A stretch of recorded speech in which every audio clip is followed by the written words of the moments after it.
看电影感悟精彩人生。大家好，我是雾哥。马上就要结婚了，新郎却还在高速路上，这是啥情况？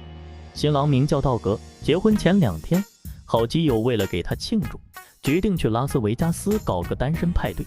搞账人还把古董老爷车借给他。于是道格和小舅子小胖出发了，接上大学教师菲尔，还有牙医艾伦，一行4人开车前往拉斯维加斯。道格一路上格外小心，怕刮花老丈人的爱车。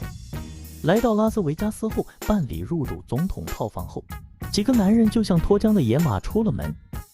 来到天台，4人拿出酒一饮而尽，发誓要度过一个难忘的夜晚，并约定谁也不准把今晚的事说出去。疯狂的一夜后，他们都喝断片，不记得昨晚发生了什么。房间里多了一只鸡，卫生间里居然出现了一只大老虎，把他们吓得够呛。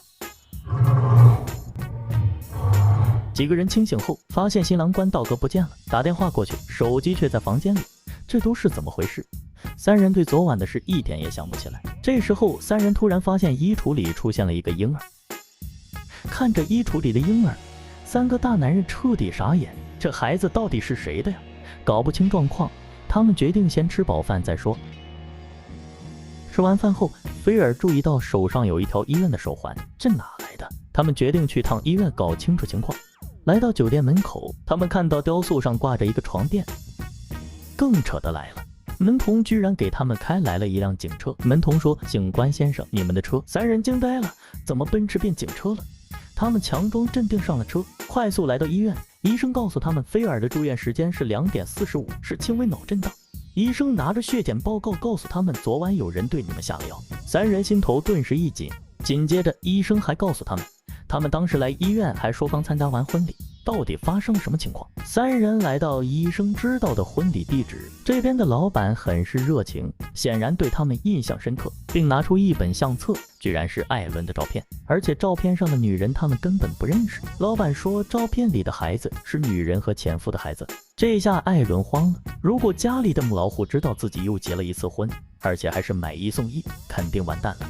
还好可以宣布婚礼无效，不过的双方在场，几人赶紧去找照片上的新娘。3人找到了照片中的女人，名叫莎拉，场面一度非常尴尬。她看到孩子又惊又喜，菲尔马上问道格的事情。莎拉说，婚礼上道格是伴郎，可是回酒店的时候道格已经不见了。此时警察冲了进来，他们几人吓坏了，因为偷窃，警车被带进了警局。警察局让他们交代偷警车的经过，可他们自己都不知道究竟昨晚发生了什么。菲尔向警察叔叔反问道，如果被群众知道仅仅几个普通人就能偷了你们的警车，群众会怎么看你们？于是3人和警察达成了交易，他们被当作演示电击枪威力的活体标本。随后警察放了他们，他们也拿到了古董车。这时后备箱里却传来异响，会不会是道格在里面？他们慌乱地打开后备箱，里面冲出一个裸男，拿着棍子把他们几个痛扁一顿后扬长而去。几个人痛苦不堪，这又是怎么回事？这时候小胖终于承认昨晚下药的是自己，他说只是为了助兴，让大家玩得更嗨一点。没想到会这样。几人冷静下来后，决定先回酒店，说不定道格已经回酒店了。回到酒店才想起那里还有只老虎，小心翼翼地进了房间，居然有个黑人老哥坐在钢琴前，居然是泰森。老虎就是他的，我的老虎也敢偷，如果不想死，40分钟内把我的老虎送回去。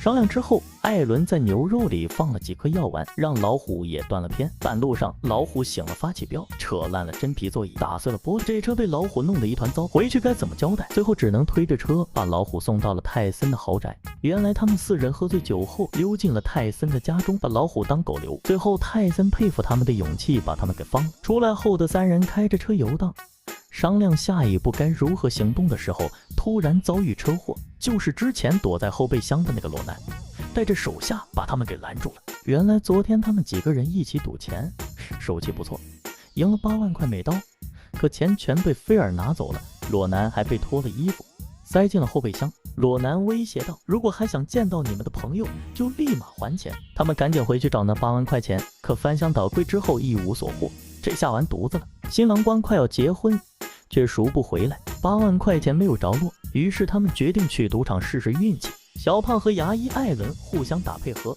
凭借从小学到的数理化知识，很快赢得盆满钵满，真是应了那句老话：学遍数理化，走遍天下都不怕。8万块赎金凑齐后，他们来到约定的交易地点，交了赎金，打开头套后，这又是谁呀？新郎道格依然不知所踪。就在菲尔决定打电话向新娘坦白道格不见的时候，突然艾伦灵光一闪，他急忙跑过去把菲尔扑倒，抢过来电话说道格准时参加婚礼，新娘子才安心下来。还记得早上雕塑上的床垫吗？昨晚我们像野鹰那样把床垫和道格一起抬到了天台，而天台门只能从里面才能打开。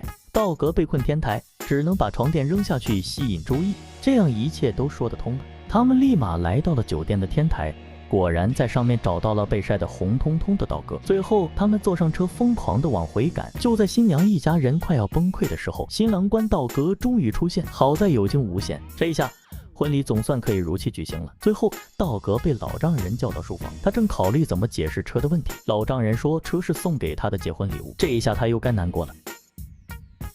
本期的电影就到这里了，感谢大家观看，我们下期再见。